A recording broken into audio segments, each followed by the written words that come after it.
Hello everyone, welcome to Vyas Edification. In this session we are going to discuss section number 3 of paper number 1 of JEE Advanced 22 examination.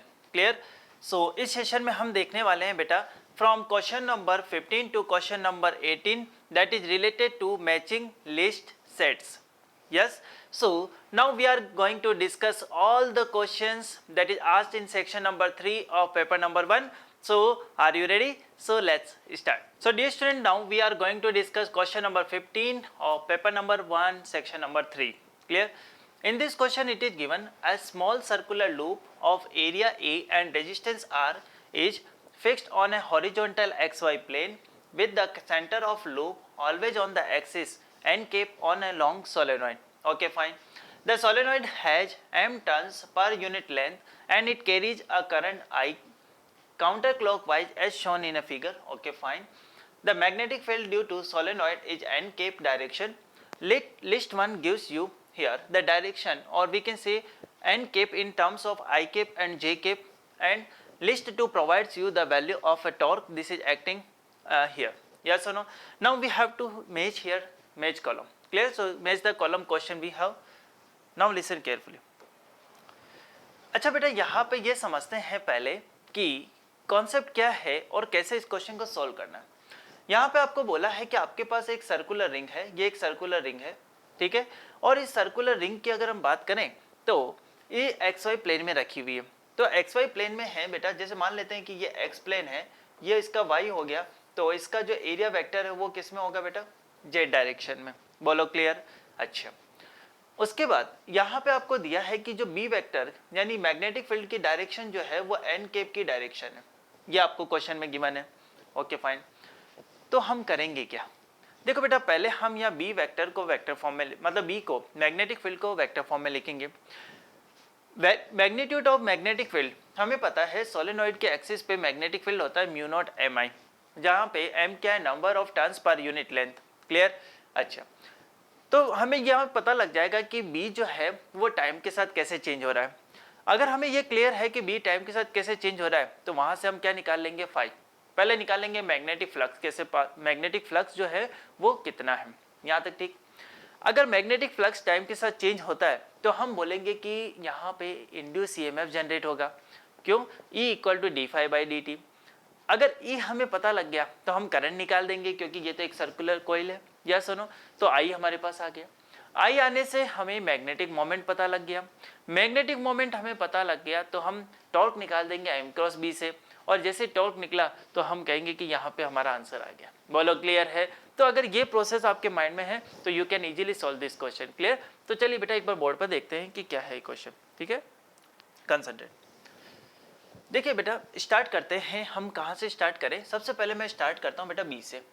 तो जो B है आपका वो किस direction में है? इस डायरेक्शन में, एन केप की डायरेक्शन में। मैग्नीट्यूड होता है म्यू नॉट एम आई। एम क्या है बेटा? Number of turns per unit length.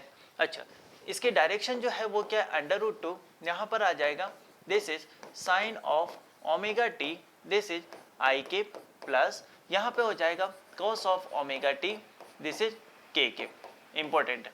Clear? अच्छा, यहाँ पर हमारे पास आ गया, तो क्या हम फाई निकाल सकते हैं? बिल्कुल निकाल सकते हैं। क्या लिखेंगे बेटा? B dot A. अच्छा, बी का वैल्यू तो ये है। एरिया वेक्टर किस डायरेक्शन में? एरिया वेक्टर है हमारा जेड डायरेक्शन में, तो हम क्या बोलेंगे? के केप। ठीक है, तो यहाँ पर हम क्या लिख सकते हैं? Mu not M I by root two. अच्छा, किस डायरेक्शन में बेटा? जेड डायरेक्शन में, मतलब यहाँ पर यह बोलेंगे ये के केप डायरेक्शन है, तो के डॉट के क्या होता है? 1। तो यहाँ पे क्या आ जाएगा हमारा? Cos of omega T. अच्छा, साथ में मल्टीप्लाई करना पड़ेगा आपको एरिया से। यस नो, क्योंकि एरिया का वेक्टर है। सो अगर हम बात करेंगे, फाई की वैल्यू आ गई mu not M I A divide by under root two, and this is cos of omega T. बोलो क्लियर है? ये वैल्यू हो गई हमारी फाई की। ठीक है, अब हमें क्या चाहिए बेटा? फ्लक्स टाइम के साथ चेंज कर रहा है, तो इंड्यूस ईएमएफ यहाँ से निकलेगा, this is equal to D phi by D T. तो इसको डिफ्रेंशिएट करेंगे विद रेस्पेक्ट टू टाइम, तो वहाँ से आ जाएगा minus mu not M I A omega sine of omega T divide by under root of 2। Clear है बेटा यहाँ तक? अच्छा, ई आ गया, तो अब हमारा आई भी आ जाएगा। यस और नो? तो आई की वैल्यू कैसे फाइंड करेंगे बेटा? I I this is given by, we can say this is E by R, ठीक है। तो जो भी वैल्यू है इसके साथ हम क्या कर देंगे, आर को डिवाइड कर देंगे, माइनस लगा लो mu not M I this is omega sine of omega T divided by, यहाँ पर आ जाएगा बेटा under root 2 times of R. बोलो क्लियर है। ये वैल्यू होगी मेरी आई की। अच्छा, आई की वैल्यू तो होगी, अब क्या करना है, हमें चाहिए मैग्नेटिक मोमेंट। तो मैग्नेटिक मोमेंट कहाँ से आएगा वो समझते हैं। मैग्नेटिक मोमेंट जो है हम जानते हैं वो क्या होता है बेटा, आई मल्टीप्लाई ए, और इसकी जो डायरेक्शन होती है वो एरिया वेक्टर के डायरेक्शन में होती है। एरिया वेक्टर किस डायरेक्शन में बेटा, के कैप में। या सुनो, ये हो गई एक्स, ये हो गई वाई, ये हो गई जेड डायरेक्शन, मतलब के कैप की डायरेक्शन में। या सुनो, तो एम की बात करते हैं, एम ये कितना हो जाएगा बेटा, जस्ट आई को ए से मल्टीप्लाई कर दो, मतलब माइनस म्यू एम आई ओमेगा। अच्छा बेटा, कुछ स्किप हो गया है क्या, सोच के देखो। आर तो आ रहा है लेकिन ए भी तो था, यस और नो, क्योंकि आपने क्या किया था एक बार फिर देखो, बी इक्वल टू ये है हमारे पास, फिर हमने क्या किया था, हमने फाई निकाला, फाई क्या होता है बी डॉट ए, यस और नो, बी डॉट ए किया तो यहाँ पर ए आ गया था, और साथ में एरिया जो है के कैप की डायरेक्शन में था तो कॉस ओमेगा टी आ गया। बोलो क्लियर। तो उसका एक एरिया था, क्लियर, तो उस एरिया से हम यहाँ मल्टीप्लाई करेंगे। यस और नो, समझ में आ रहा है ना। पहले हमने बी डॉट ए किया था तो फाई आ गया, फाई के अंदर ए का टर्म भी आ गया, फाई आने के बाद हमें क्या करना है, D phi by D T वो हमने कर दिया, ठीक है। और लास्ट में हमने क्या कर दिया, ई बाई आर करते आई आ गया, तो यह ए आएगा। बोलो क्लियर। अब यहाँ देखो, mu not M I this is omega, A already है, यहाँ पर ए एक और आ गया, A square sine of omega T, clear, and this is divided by under root of 2r। Yes और नो। अच्छा, यहाँ पे डायरेक्शन भी तो आएगी, तो ए की डायरेक्शन क्या बेटा, के। बोलो क्लियर। अच्छा, यहाँ पर अब हमें चाहिए बेटा टॉर्क। टॉर्क क्या हो जाएगा बेटा, एम क्रॉस बी, क्लियर। अच्छा, एम की बात करते हैं, एम क्या हो जाएगा, सोचो, एम क्रॉस बी, मतलब यहाँ पे मुझे बी के साथ क्रॉस प्रोडक्ट करना है, के क्रॉस के तो क्या होता है बेटा 0, के क्रॉस आई क्या होगा, सोचो जे के, यस और नो, के क्रॉस आई ये क्या हो जाएगा, जे के, यस और नो, समझ में आ रहा है बेटा। Now dear student, now we will find torque, torque equal to M cross B, clear. अच्छा, एक पॉइंट समझो बेटा, यहाँ पर जो एक्चुअल पेपर है उसमें यहाँ पर जो वैल्यू दी है this is J k, clear, ये आई कैप नहीं जे कैप है, तो यहाँ पे अगर हम इसको कर देते बेटा जे कैप, समझना। फिर हम क्या कर रहे हैं बेटा, जब हम यह जे कैप कर रहे हैं, ठीक है, तो ये क्लियर है कि यहाँ पर के जो कैप है, इस के कैप का अगर हम क्रॉस प्रोडक्ट करेंगे किसके साथ, बी के साथ, ठीक है, तो क्या होगा, के क्रॉस के क्या हो जाएगा 0।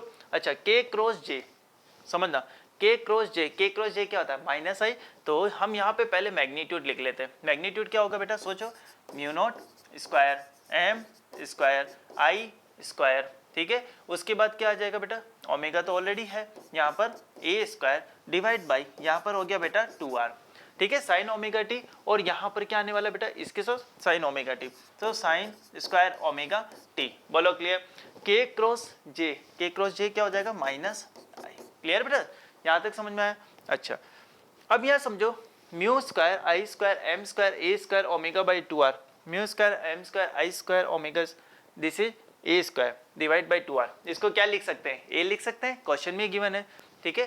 तो यहाँ पर अगर हम बात करें, बोर्ड पे कंसंट्रेट करना बेटा, थोड़ा सा ये है कि आपको कंसंट्रेशन ज़्यादा रखना होगा, क्योंकि अगर एक भी मिस्टेक हुई तो फिर आपका आंसर नहीं आएगा।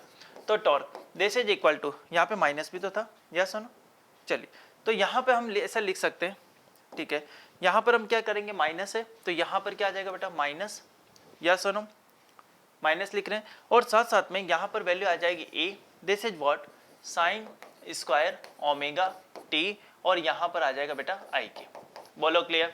अब यहाँ पे हमें टी का वैल्यू क्या पुट करना है, पाई by 6 omega, so the torque this is given by minus A sign square omega multiply pi by 6 omega, omega omega क्या हो गया बेटा कैंसिल, तो यहाँ पे कितना आ गया बेटा, दिस इज आई के, तो पाई बाई 6, अब साइन पाई बाई 6 क्या होता है बेटा 1/2, तो यहाँ से टॉर्क, टॉर्क की वैल्यू आ जाएगी माइनस ए मल्टीप्लाई 1/4, तो टॉर्क जो हो जाएगा वो क्या हो जाएगा माइनस ए बाई 4, ये वैल्यू कितनी हो गई आई के, ये वैल्यू कितनी हो गई आई के।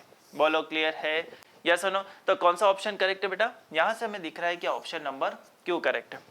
अच्छा बेटा, ऑप्शन नंबर क्यू के हमारे पास दो ऑप्शन है, आइदर 1 और सी, इट मीन्स ए और सी।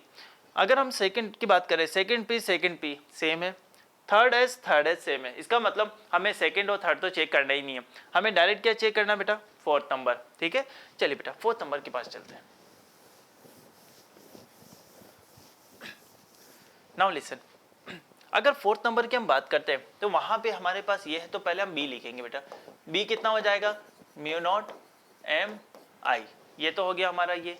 ठीक है, अच्छा b इक्वल टू ये हो गया, डायरेक्शन भी तो लिखनी है, तो अंडर रूट ऑफ 2, ठीक है, यहाँ पे आ जाएगा साइन ऑफ ओमेगा टी के plus cos of omega T J के, ये हमारे पास है। बोलो क्लियर। तो हमें क्या चाहिए अब आगे, हमें चाहिए फाई क्या हो जाएगा बेटा, this is equal to B dot A. अब ए जो है हमारा किस डायरेक्शन में है, के कैप की डायरेक्शन में, के डॉट के क्या होता है 1, तो हम इसको लेंगे, बाकी सब 0। ये कितना आ जाएगा, mu not M I divide by under root 2, यहाँ तक क्लियर है। अच्छा, यहाँ पर आ जाएगा साइन ऑफ ओमेगा टी और साथ में मल्टीप्लाई में ए बी है। बोलो क्लियर। तो यहाँ से फाई की एक्चुअल वैल्यू आ जाएगी mu not M I A by under root 2, this is sine of omega T.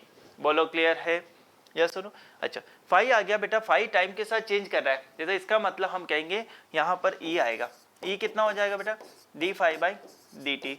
अच्छा, D phi by D T अगर आता है तो यहाँ पे हम क्या लिख सकते हैं, mu not M I A, क्या लिख सकते हैं, mu not M I A, this is what we can say omega, this is cos of omega T, yes और no, and divided by this is under root 2। बोलो clear है, yes और no. अब मैं अगर आपको बोलता हूँ कि नहीं मुझे तो करंट चाहिए, तो करंट का फॉर्मूला भी बेटा यही सेट कर लेते हैं, I इक्वल टू क्या होता है, E बाई आर, तो यहाँ पर क्या आ जाएगा, ये R। यहाँ तक क्लियर है, यस और नो। अच्छा, अगर I मेरे पास आ गया तो अब मैं यहाँ पे मैग्नेटिक मोमेंट फाइंड करूंगा। मैग्नेटिक मोमेंट क्या होता है, दिस इज I A, ठीक है। अच्छा, इसमें जो भी एरिया वेक्टर है वो मल्टीप्लाई होगा, एरिया वेक्टर जैसे मल्टीप्लाई होगा, यहाँ क्या आ जाएगा, mu not M I, this is A square omega, this is cos of omega T, clear, and divided by under root of 2r। बोलो क्लियर है, यस और नो। तो ये हो गया। अच्छा, एरिया वेक्टर जो है वो हमारे पास क्या है, this is K cap direction, clear. अब हमें क्या चाहिए बेटा, टॉर्क, ठीक है। तो टॉर्क क्या होता है, this is equal to M cross B, clear. अच्छा, एम तो हमारे पास ऑलरेडी है, क्रॉस बी करना है। अच्छा, बी जो है इसका क्या रहा है बेटा, सोच के देखो, इसके साथ अगर इसका क्रॉस प्रोडक्ट करेंगे तो के क्रॉस के तो क्या होगा 0, के क्रॉस यहाँ पर क्या आएगा जे, के क्रॉस जे क्या होता है बेटा, के क्रॉस जे क्या होता है माइनस आई, यस और नो। तो क्या हम इसको ऐसा लिख सकते हैं, minus mu not M, actually final answer क्या आएगा वो बता रहा हूँ, mu not M square I square, यहाँ पे हो जाएगा बेटा A square omega divided by, यहाँ हो जाएगा 2r, क्लियर। b की वैल्यू से मैं क्रॉस प्रोडक्ट कर रहा हूँ, यहाँ पर क्या आ जाएगा बेटा, कोस स्क्वायर एंड क्या किया था, के क्रॉस जे क्या है, यस, तो कोस स्क्वायर ओमेगा टी, और यहाँ पे साथ में क्या आने वाला है, माइनस ऑफ आई के। बोलो क्लियर। अब यहाँ समझो बेटा, ये वाली जो टर्म है ये तो हमारी a है, यस और नो, तो हम बोलेंगे this is equal to minus A cos square omega T, clear, yes और नो। अच्छा, टाइम कितना दिया, pi by 6 omega, so minus A cos square omega multiply pi by 6 omega, omega omega क्या हो गया, कैंसिल हो गया। बोलो क्लियर। सो अगर हम यहाँ पे बात करें, क्या हमें क्या चीज चाहिए बेटा, टॉर्क। सो टॉर्क की वैल्यू क्या हो जाएगी, माइनस, ये क्या हो गया, ए कॉस स्क्वायर कितना आ जाएगा बेटा, पाई बाई 6। अब कॉस पाई बाई 6 कितना होता है, √3/2, यस। तो मैं ऐसा लिख सकता हूँ, minus A, this is √3/2, this is whole square, तो यहाँ से कितना आ जाएगा, -3a/4, यस और नो। अच्छा, साथ में डायरेक्शन भी तो चल रही थी बेटा, आई के, क्लियर। तो यहाँ टॉर्क का वैल्यू कितना आ गया, -3a/4 आई के, क्लियर। तो कौन सा ऑप्शन आएगा बेटा, इसके साथ टी वाला, ठीक है। तो अब देखो, सॉरी माइनस था, एक माइनस ऑलरेडी पहले चल रहा था बेटा, यस और नो। तो यहाँ पर आएगा ये minus minus plus plus plus, कितना आएगा बेटा, 3/a/4 दिस वन, बोलो क्लियर है। तो ओवरऑल अगर हम बात करें, थोड़ा सा बेटा प्लस माइनस का ध्यान रखना, ठीक है। प्रोसेस यही रहेगा, एग्जैक्ट प्रोसेस यही रहने वाला है, और इसका करेक्ट आंसर जो आपको मिलेगा वो करेक्ट आंसर है सी, ठीक है। अच्छा बेटा सेकंड को देखते हैं। सेकंड तो हम डायरेक्ट सोल्व कर सकते हैं। ये जो है हमें एन कैप दिया हुआ है, एन कैप दिया हुआ है, तो हम बोल सकते हैं कि बी वेक्टर हमें दिया है ना, और फाई करेंगे तो क्या आएगा, बी डॉट ए में के कैप आता है, के डॉट आई जीरो, के डॉट जे जीरो, तो फाइनली फाई जीरो होते ही ई जीरो होते ही आई जीरो होते ही हमारा एम जीरो होते ही टॉर्क जीरो, मतलब इसका आंसर तो जीरो आने वाला है, मतलब पी आना चाहिए। बोलो क्लियर। इसी तरह से बेटा आप थर्ड ऑप्शन को भी चेक कर सकते हो। बोलो क्लियर, यस सुनो। तो अगर हम इसके एनालिसिस पार्ट की बात करें, डेफिनेटली बेटा कैलकुलेटिव तो है, कैलकुलेशन है, बहुत ज़्यादा कंसंट्रेशन से कैलकुलेशन करनी पड़ेगी, तब जाके आपको इसका आंसर आता है, नहीं तो प्लस माइनस की हमेशा जो है मिस्टेक होने के चांसेस रहेंगे। क्लियर। अदरवाइज मैं इसको मॉडरेट कैटेगरी में रखूंगा, क्योंकि एक बार एक पार्ट आपने इसको सॉल्व कर लिया तो बाकी पार्ट्स के लिए बहुत इजी क्वेश्चन हो जाता है। Clear. So this is all about this question. Now dear student, we are going to solve question number 16 of section number 3 paper number 1। In this question it is given to you, two list is given to you, list number 1 and list number 2. In the list number 1 it is given there is some information about the relative motion, and in the list number 2 it is given find the relative velocity. Clear. With relative velocity of a one particle with respect to another particle. Clear. So this is a question.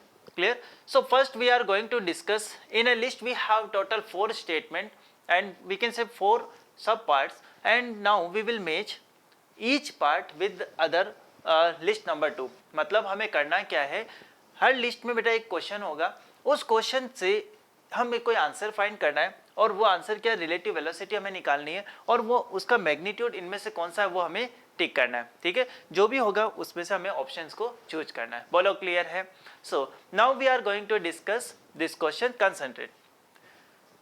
In the first part it is given A and B are moving on a horizontal circle of radius 1 meter, okay, with uniform angular speed omega equal to 1 radian per second. This is given to you.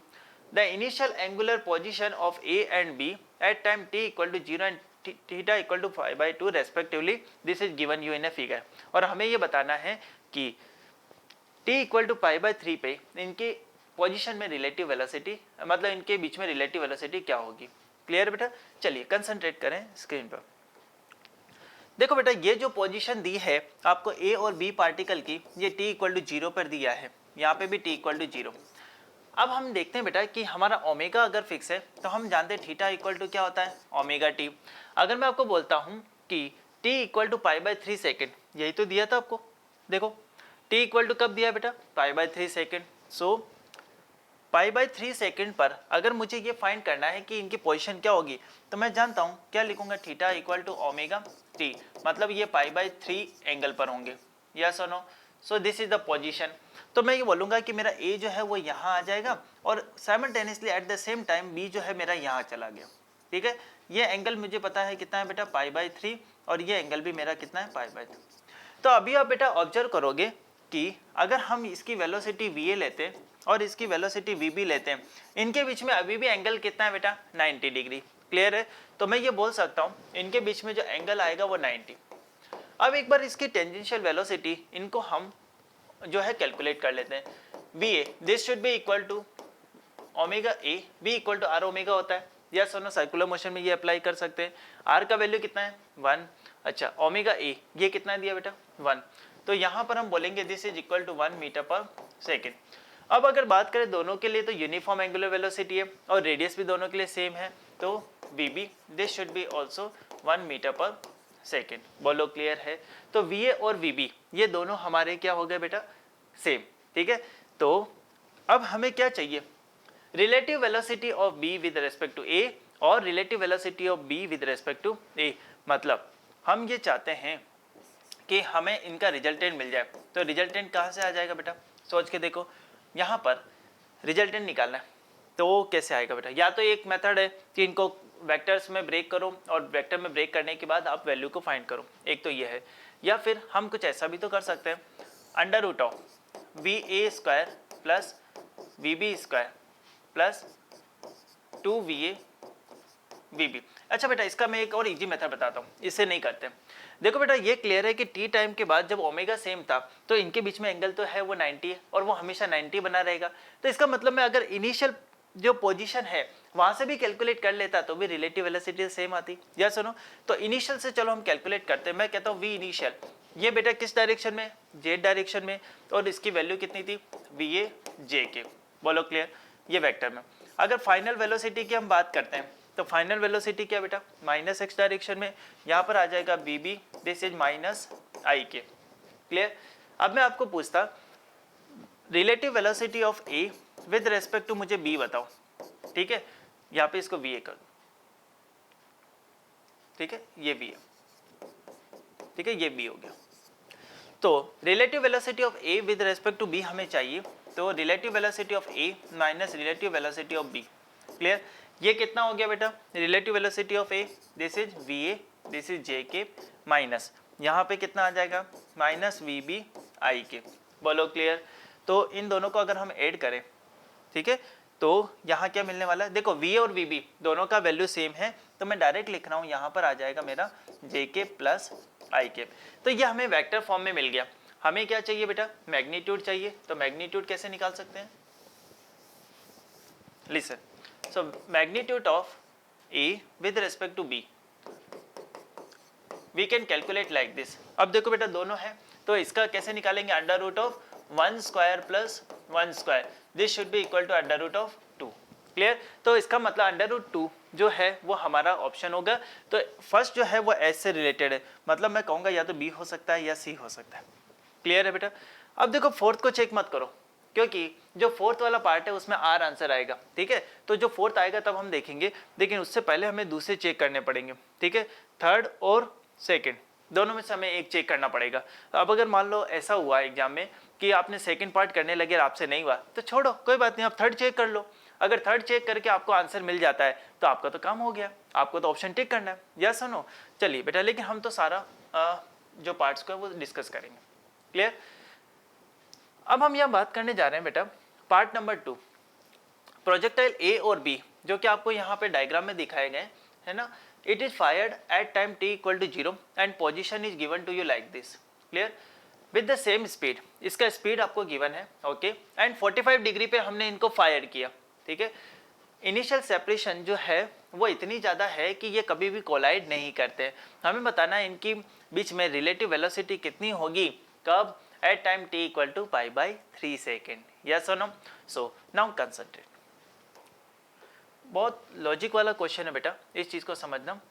यहाँ पे हम वापस एक diagram बना लेते हैं। ये diagram आपको दिया, यहाँ पर एक पार्टिकल है और वो पार्टिकल जो है वो a है और उसकी स्पीड जो है वो कितनी दी है बेटा, यहाँ पे 5π/√2 मीटर पर सेकेंड, और ये हमारा जो एंगल है, this angle is 45 degree. Clear. ऐसे हमें एक पार्टिकल दिया यहाँ पर, ये बी पार्टिकल, और ये जो बी पार्टिकल है इसको हमने, ए पार्टिकल को तो t इक्वल टू 0 पर हमने थ्रो किया और इसको t इक्वल टू 0.1 सेकेंड पर थ्रो किया। ठीक है, इसका स्पीड सेम है, स्पीड सेम है मतलब कितना, 5π/√2। बोलो क्लियर है। अच्छा, ये एंगल भी आपको बेटा 45 दिया।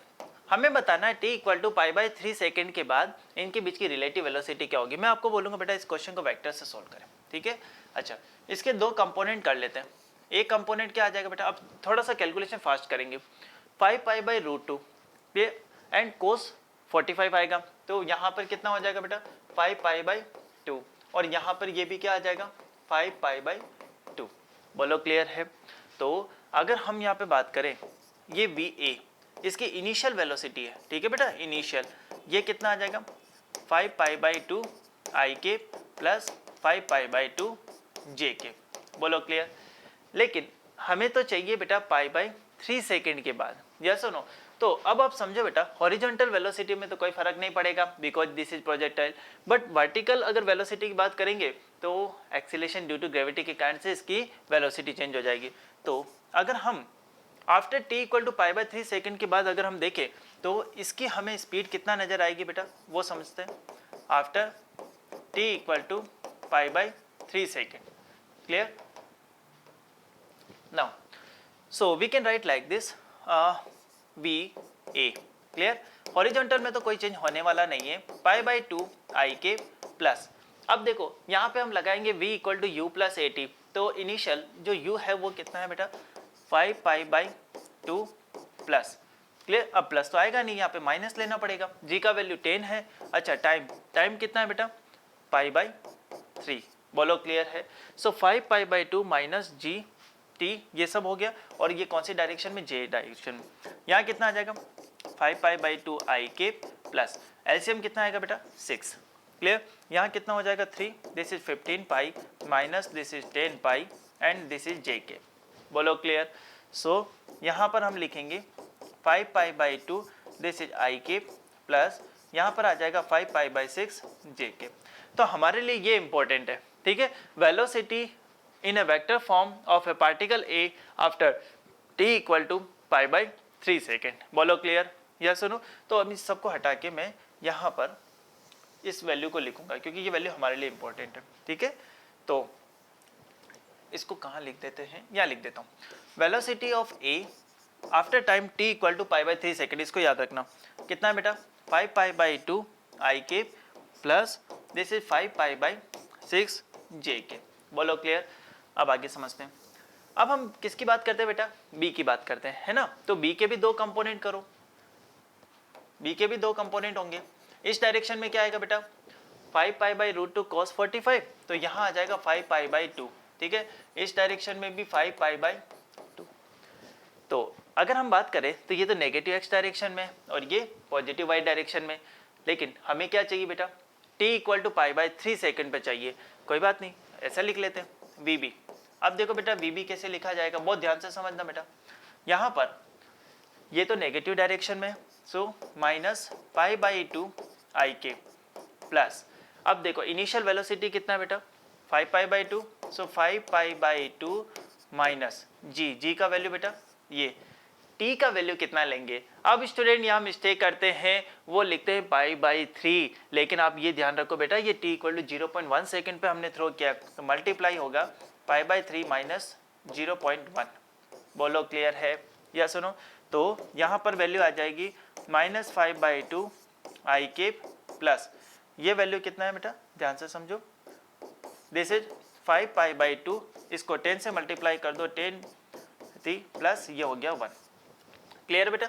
तो यहाँ से हमें देखने को मिलेगा, साथ में जे केप लगा दीजिए, यहाँ आ जाएगा minus 5 by 2 this is I cap plus, यहाँ कितना हो जाएगा बेटा 6, ठीक है। ये हो गया 3, यहाँ से आ जाएगा 15 पाई, यहाँ पे आ गया बेटा 3 है 15 पाई, और यहाँ पे कितना हो जाएगा 3 2, जस्ट मिनट, यहाँ पे हो गया 10 पाई बाई 3, यहाँ हो गया 5 पाई बाई 2 आई केप, तो u माइनस जी इंटू टी, ठीक है। t का वैल्यू ये, और यहाँ पे हो गया +1, ठीक है। चलो जो भी है, यहाँ पे आ गया बेटा 20 pi, clear, and this is +1, this is जे के, यहाँ तक क्लियर बेटा। तो हमारे पास अब यहाँ पर vb की वैल्यू भी आ गई है, तो मैं उसको अब लिखना चाहूँगा, यहाँ समझो। सो vb इसका वैल्यू हो गया हमारे पास, this is minus 5 pi by 2 I के प्लस, यहाँ पे क्या लिखेंगे बेटा, देखो माइनस है तो यहाँ ऐसे लिख देता हूँ 1 minus this is 5 pi by 6, और साथ में आ जाएगा बेटा जे के, बोलो क्लियर है। अब देखो हमें चाहिए velocity of A with respect to b, clear. तो हम ऐसा लिख सकते हैं velocity of A with respect to b. अब ध्यान रखना बेटा ये क्या होता है, velocity of A minus velocity of b. अब देखो ए में से बी को माइनस करेंगे तो ये तो प्लस हो जाएगा, ये हो गया 5 पाई आई, क्लियर। अच्छा इसमें से इसको माइनस करेंगे, या सुनो, तो एक्चुअली यहाँ पर जो कुछ है बेटा, ये वैल्यू प्लस की आएगी, ये माइनस की आएगी, है ना। तो थोड़ा सा देख लेना, यहाँ पर क्या होगा बेटा, अगर इसमें से इसको अगर हम माइनस करेंगे तो फाइनल हमारे पास क्या रहने वाला वो समझो, दिस इज 5 पाई बाई 6 जे के, दिस इज 5 पाई बाई 6, तो ये कैंसिल हो जाएगा, फाइनल बचेगा जे के, ठीक है। थोड़ा सा कैलकुलेशन में देख लीजिए, plus minus this is J k, clear. तो अगर हम मैग्नीट्यूड की बात करेंगे, so magnitude of b a b, ये कितना आ जाएगा यहाँ से, under root of this is 5 pi whole square plus 1 square, clear. So this is equal to under root of 25 pi square plus 1। तो ये वाला जो है, ये वाला एक्सप्रेशन हमारा क्या है बेटा टी में। तो मैं ये कह सकता हूँ कि मेरा एक तो ये क्लियर हो गया था कि बी और सी में से एक होगा, ठीक है। और जो ये मेरा सेकंड वाला पार्ट है इसका आंसर आया मेरा टी, इसका मतलब मेरे को ये क्लियर हो गया कि मेरा आंसर क्या है, थर्ड, ठीक है, यानी ऑप्शन नंबर सी। क्लियर। चलिए बेटा, तो एक बार हम थर्ड को भी देख लेते हैं। यहाँ समझो, थर्ड में आपको क्या दिया बेटा, two harmonic oscillators that is given to you, और उनकी वैल्यूज भी आपको गिवन है। यहाँ पर हमें बताना है कि t equal to pi by 3 second के बाद इनके अंदर रिलेटिव वेलोसिटी कितनी होगी। तो अगेन इजी क्वेश्चन है बेटा, कंसंट्रेट करें। एक्स ए और एक्स बी आपको गिवन है, तो हम इसको ऐसे लिख लेते हैं कि जैसे एक्स ए है, एक्स नॉट का वैल्यू बेटा आपको ऑलरेडी गिवन है 1 मीटर, तो ये हो गया 1। यहाँ पर हम लिखेंगे बेटा साइन, अच्छा टी का वैल्यू, टी नॉट का वैल्यू 1 सेकेंड है, तो ये टी हो गया, है ना। और यहाँ पर इसको 1 लिख लेते हैं, साइन टी का वैल्यू 1 है, प्लस ये हो गया मेरा पाई बाई 2, मतलब इसको हम लिख सकते हैं कॉस ऑफ टी। बोलो क्लियर। तो यहाँ से हमें क्या देखने को मिला, value of X A, value of X A we have this is sine T, अच्छा value of X B this is cos of T. Clear. अच्छा अब यहाँ पर हमें चाहिए वी ए, वी ए क्या हो जाएगा बेटा, d x by D t, this is equal to cos of t, and this is what, v B, this is d x b by D t. Clear. तो इसको अब differentiate करेंगे, this is minus of sine t. बोलो clear. तो अब हमें किस time पर चाहिए बेटा, पाई बाई 3 सेकेंड पर, तो पाई बाई 3 सेकेंड पर वी ए कितना हो जाएगा बेटा, कॉस ऑफ पाई बाई 3, और ये कितना होता है 1/2 मीटर पर सेकेंड। क्लियर। अच्छा वी बी की बात करेंगे तो ये कितना आ जाएगा, -√3/2 मीटर पर सेकेंड। हमें क्या चाहिए, velocity of A with respect to b, ठीक है। तो वो हम ऐसे कैलकुलेट कर सकते हैं, क्या करेंगे बेटा, वी ए माइनस वी बी, या सुनो तो वी ए कितना है बेटा, यहाँ पर हाफ माइनस -√3/2, तो यहाँ से आ जाएगा हमारे पास 1 + √3/2, and this is what we can say metre per second. कौन सा ऑप्शन करेक्ट है बेटा, पी वाला, यस और नो। तो इसका मतलब हमारा ऑप्शन नंबर सही चल रहा है, यस और no. Now next question, in the next question it is given to you a particle A is rotating in a horizontal circular path, एक कोई पार्टिकल है वो हॉरिजॉन्टल सर्कुलर पाथ में मूव कर रहा है, ओके फाइन, और रेडियस आपको दे दिया 1 metre, with constant angular speed omega is given to you, particle B is moving up at a constant speed 3 meter per second, okay fine, in the vertical direction।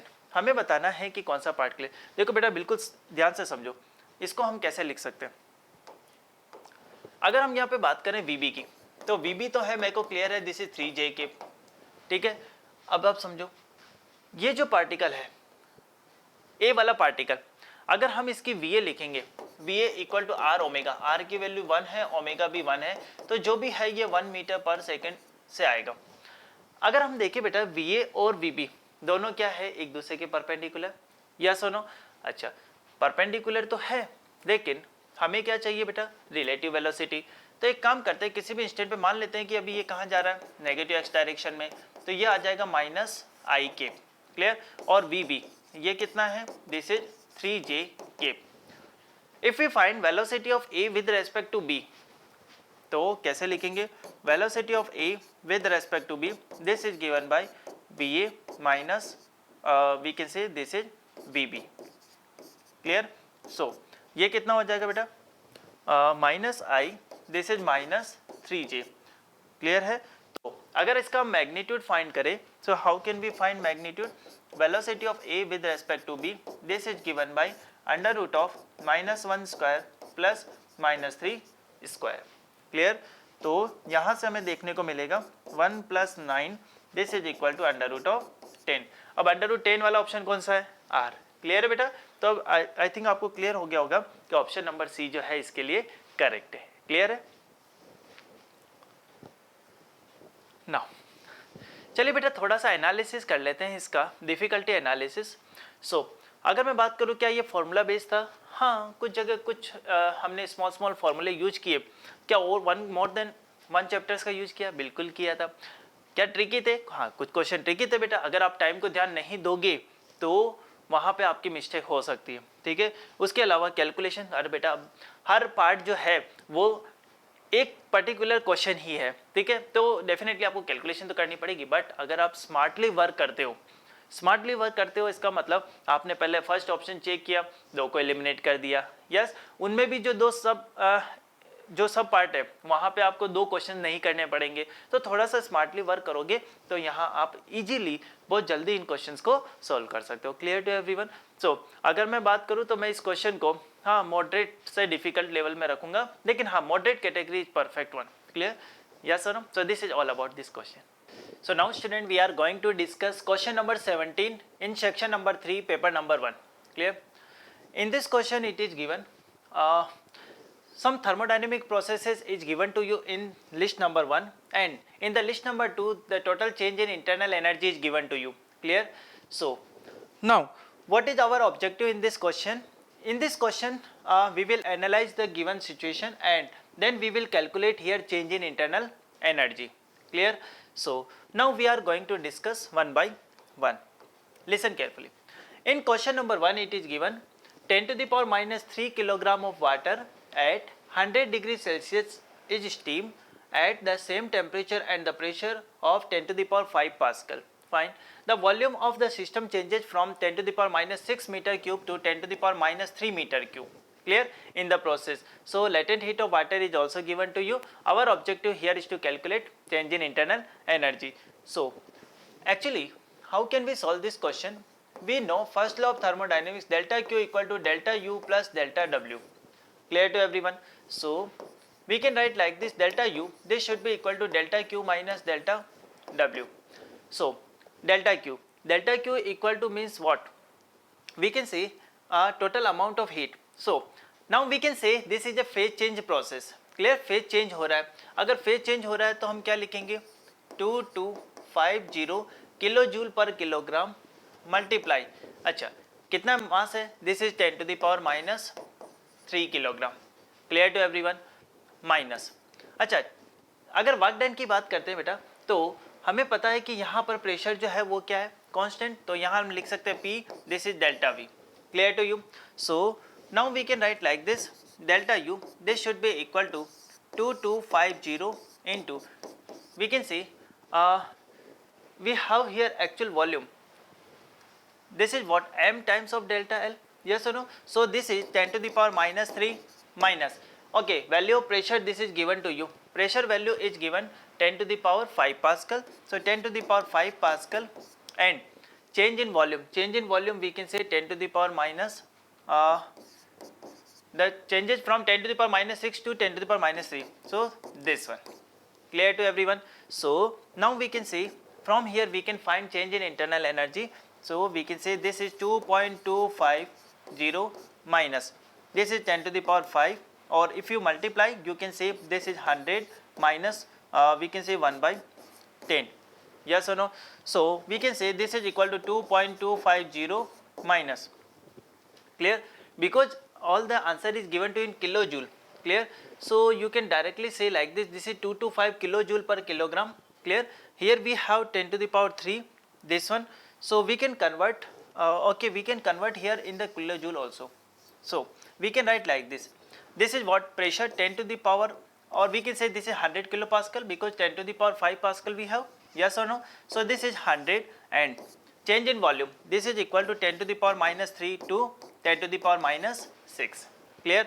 So from here we can see this is equal to what, we can see 100. So if you multiply it with 100 you can say this is 0.1 minus, this is 10 to the power minus 4. Yes or no?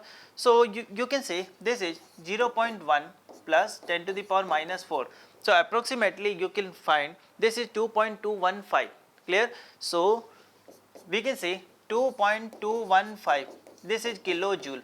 Clear? So kilojoule means approximately we are getting here value, this is 2 kilojoule. So what is the change in internal energy that we find? Change in internal energy, this is twice of kilojoule. Clear? So we can say here we have first option number P is correct. Clear? Or we can say we can match here the list number 1, this is equal to P. Clear? So clear? Now we are going to discuss part number 2. Clear? In the first part we can say this list number 1, it means first is connected with the P. Now we are going to solve second part. In this part it is given 0.2 moles, it means and this is given to you 0.2 moles. Clear? So 0.2 moles of a rigid diatomic ideal gas with volume V at temperature 500 Kelvin undergoes an isobaric expansion to volume this one. Clear? So our objective here is to calculate change in internal energy. This is given by NCV delta T. Yes or no? So now number of moles we have 0.2. Now important point, we have diatomic gas. So for the diatomic gas we have degree of freedom, that is 5. So we can say this is 5 by 2, this is R and this is delta T. Yes or no? Clear? So we can say this is, we have isobaric expansion. Clear? So how can we calculate? We can write like this, 0.1 multiply 5 into R. Clear? Value of R, this is also given to you, this is R. Okay, change in temperature. Change in temperature, this is given to you 500 at 500 Kelvin it goes isobaric expansion to volume 3V. Clear? तो यहाँ पर बेटा क्या हो रहा है, जो volume है वो 3 टाइम्स हो गया. ठीक है, तो अगर हम आइडियल गैस की बात करते हैं तो आइडियल गैस में क्या होता है, PV equal to nRT. Yes और नो? और अगर हम प्रेशर की बात कर रहे हैं, किसकी बात कर रहे हैं बेटा, प्रेशर. तो प्रेशर अगर हमारा कांस्टेंट है तो हम कहेंगे volume is directly proportional temperature. अगर वॉल्यूम 3 टाइम्स हो गया तो टेम्परेचर भी क्या हो जाएगा, 3 टाइम्स हो जाएगा. ठीक है, इसका मतलब मैं कह सकता हूँ यहाँ मेरा फाइनल टेम्परेचर है 1500, this is 500. Clear? So we can say this is 0.5 multiply r into this is 1000. Clear? So we can say this is equal to 500 are.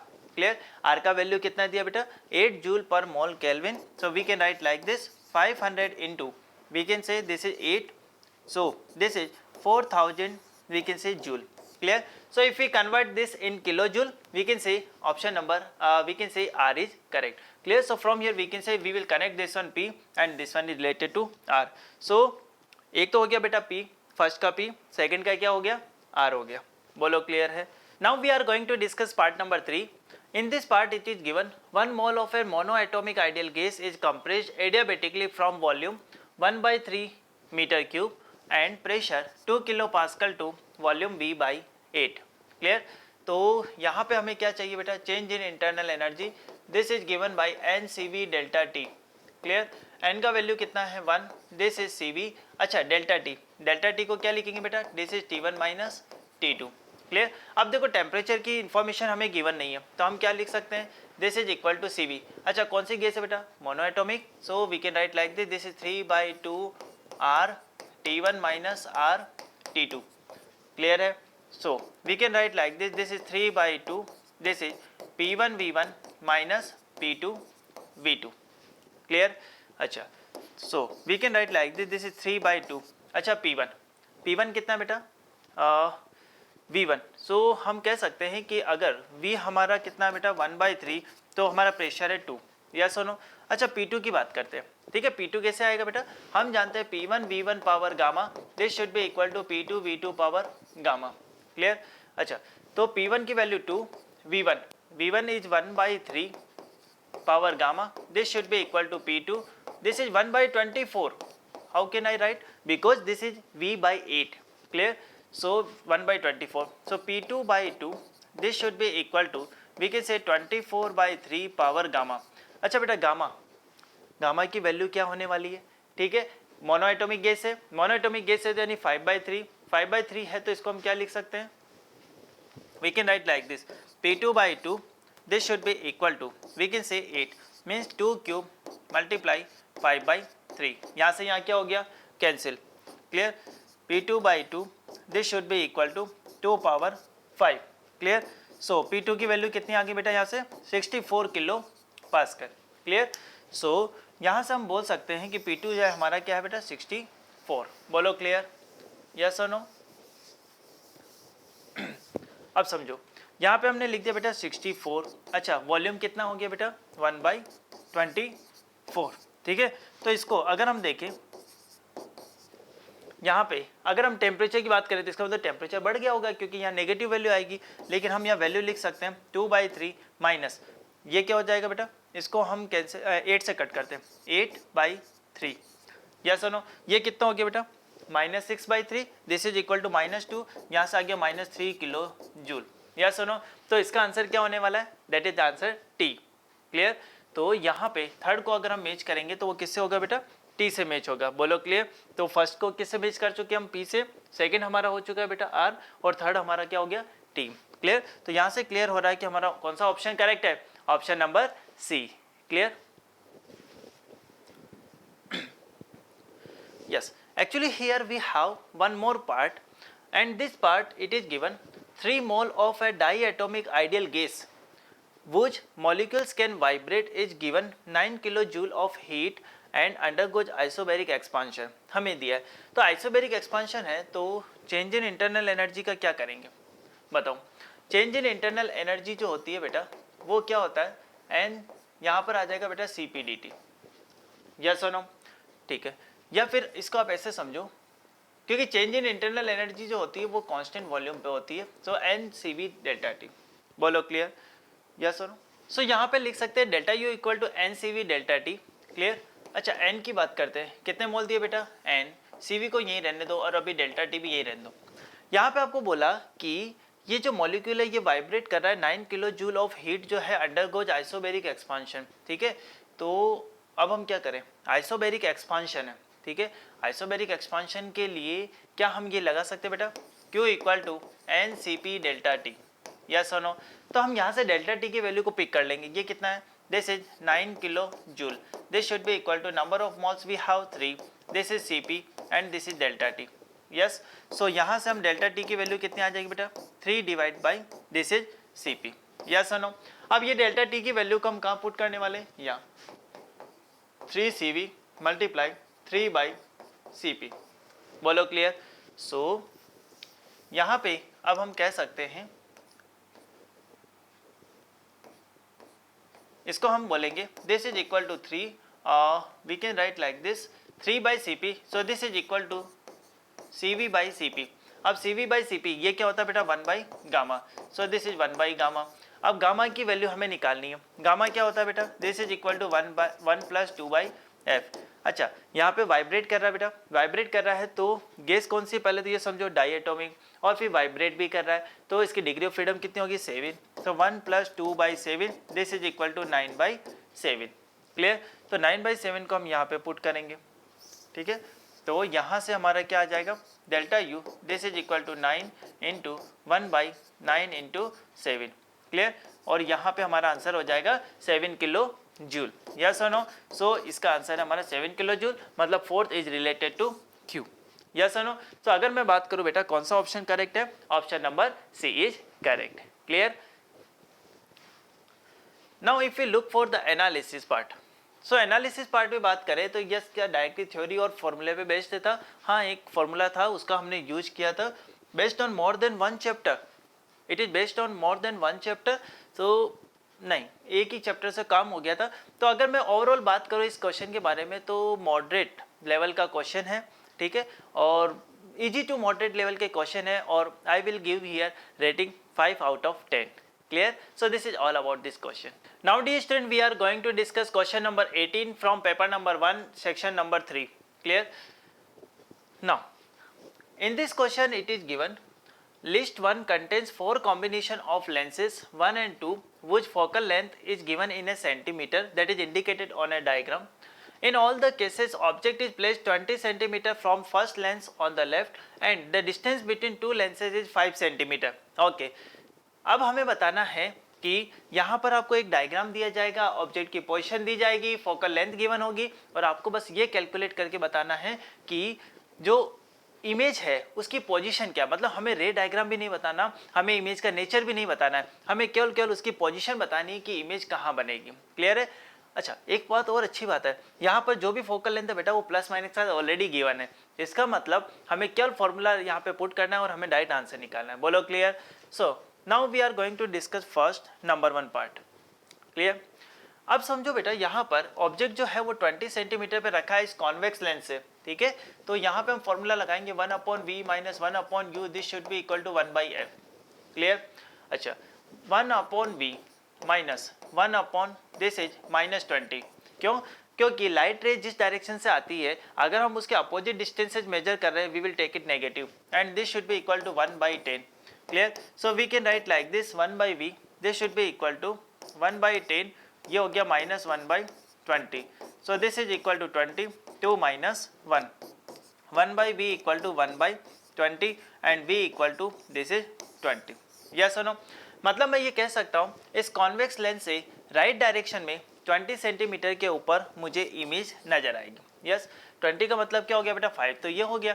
और इसके बाद यहाँ पर मैं कहता हूँ कि 15 सेंटीमीटर पर मुझे इमेज नजर आएगी, मतलब this is the position of an image. Clear? अब ये सेकंड वाला लेंस है, उसके लिए ये position as an object behave करेगी। यस और नो? तो अब हम क्या करेंगे, वापस लेंस फॉर्मूला यहाँ पे अप्लाई करते हैं। ठीक है, तो यहाँ पर हम लिखने वाले हैं 1/v minus 1/u this is equal to 1/f। अब समझना 1/v माइनस, अच्छा u कितना लेंगे बेटा, अब +15 होगा। क्यों? क्योंकि अब जो लाइट रे आ रही थी वो लेफ्ट टू राइट आ रही थी, और यहाँ डिस्टेंसेज जो हम मेजर कर रहे हैं वो लाइट की डायरेक्शन में, तो ये हो गया -1/15, this should be equal to 1/15।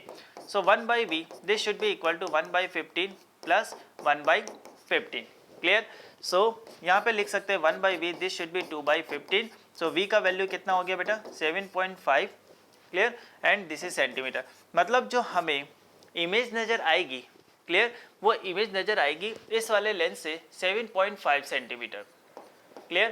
तो इसका आंसर क्या होगा बेटा, जो इमेज की पोजीशन है, final image is formed eight 7.5 centimetre on the right side of lens number 2। Clear?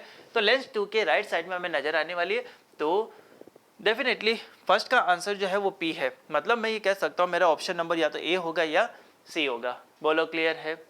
Yes और नो? यस, तो पहले का आंसर हो गया P। Now we are going to discuss second part. In the second part, this diagram is given to you. Our objective in this question is to calculate position of an image. Clear?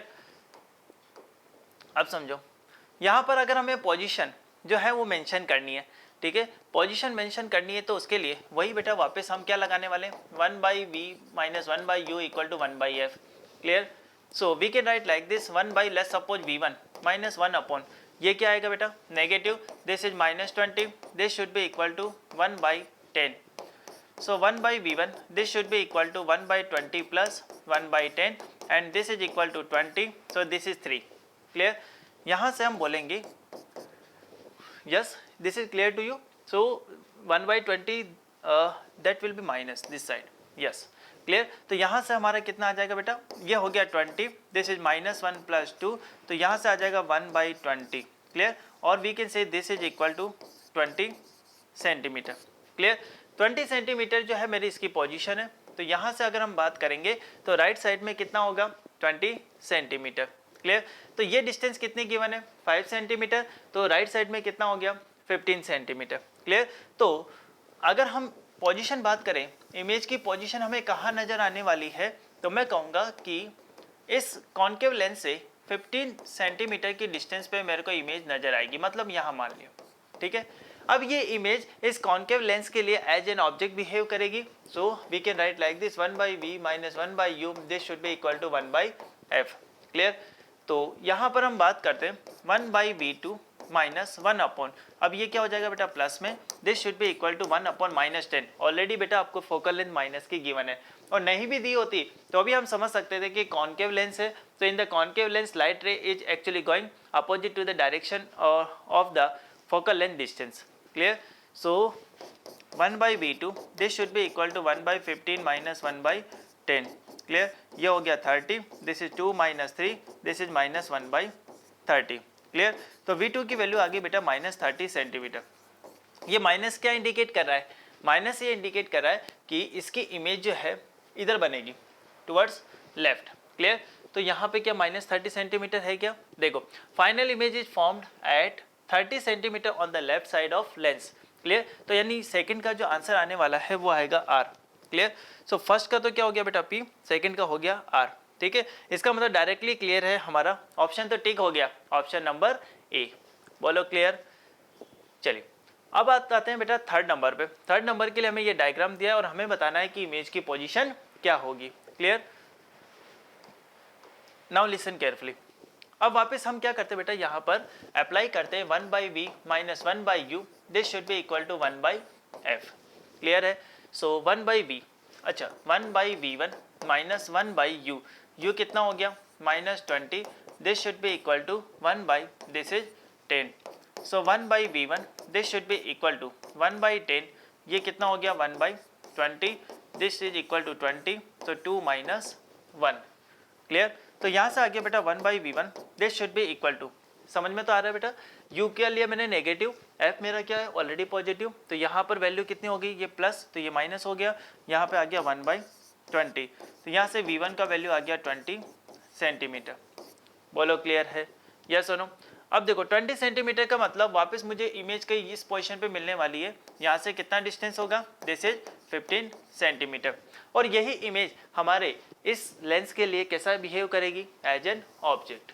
Clear है, yes or no, yes, so now again I am going to write 1 by V minus 1 by U, this should be equal to 1 by F, यहाँ आ जाएगा 1 by V2 minus 1 by, ये कितना हो जाएगा बेटा plus 15, this should be equal to 1 by, अच्छा F की बात करें, F कितना है बेटा -20 ऑलरेडी गिवन है, ठीक है, so 1 by V2 this should be 1 by 50 minus 1 by 20, तो यहाँ से कितना आ जाएगा बेटा 60, ठीक है, ये हो गया 4 minus 3, this is 1 by 60, clear. So V2, this V2 it should be equal to 60 centimetre, clear to everyone, yes और नो। तो आंसर क्या होगा, final image is formed at 60 centimetre on the right side of lens 2, इसका मतलब इसका answer आने वाला है Q, क्लियर है, yes. Now we have one more part in the list number 1, this is what, here a concave lens and the convex lens is given to you, so now concentrate. In this question it is we can apply again 1 upon V minus 1 upon U, this should be equal to 1 by F, clear। अच्छा यहाँ पे क्या लिखेंगे बेटा, 1 by V minus ये क्या हो गया -20, this should be equal to 1 by -20, clear। so 1 by V this is equal to -1 by 20 minus 1 by 20, clear, this is equal to 20, this is -2, clear। so V की वैल्यू कितनी आ गई -10 centimetre, clear to everyone, yes और no. अब ये -10 का क्या मतलब है बेटा, ये सोचो, -10 का मतलब है कि हमारी इमेज जो है वो यहाँ बन रही है, clear, to the left side of concave lens, तो यही इमेज हमारे एज ए ऑब्जेक्ट काम करेगी बेटा, किसके लिए, कॉन्वेक्स लेंस के लिए। तो टोटल डिस्टेंस कितनी आ जाएगी 5 + 10 15, ठीक है। तो वापस मैं ये सेम फॉर्मूला अप्लाई करूंगा, so I can write like this 1 by V2 minus 1 upon, अब ये क्या बेटा towards left, so this is -15 and this should be equal to 1 by F। अच्छा F कितना होने वाला है, सोच के देखो 5 और ये, तो टोटल F जो है वो 10 दिया हुआ है, यहाँ पे 10 दिया हुआ है, clear. So 1 by V2 this should be equal to 1 by 10 minus 1 by 15, clear। so this is equal to we can say 30, this is 3 minus 2, this is 1 by 30, clear। so यहाँ पे अगर हम बात करें तो V2 की वैल्यू कितनी हो जाएगी, दिस इज 30 सेंटीमीटर, क्लियर। अच्छा 30 सेंटीमीटर इसका मतलब इसकी इमेज कहाँ बनने वाली है, इस कॉन्वेक्स लेंस के ऑप्टिकल सेंटर से राइट डायरेक्शन में, clear. So this is the final position of an image, clear. तो आंसर क्या होगा, final image is formed eight 30 centimetre on the right side of lens number 2, clear. तो यहाँ पे हमारा क्या आ जाएगा, this is option number A, clear. So this is all about this question. Now if इस सी द एनालिसिस, अगर बात करूँ बेटा बहुत इजी टाइप का क्वेश्चन था, कुल मिला के आपको जस्ट लेंस फॉर्मूला अप्लाई करना था और इमेज की पोजीशन का ध्यान में रखते हुए नए ऑब्जेक्ट को देखना था, ठीक है। सो this is all about this question, clear, yes। so my dear student, this is all about this paper of this section number 3, clear। so now student we have completed paper number 1 of JEE Advanced 22 and definitely you have enjoyed this detailed solution of all the questions, clear। so now all the best for the result, thank you।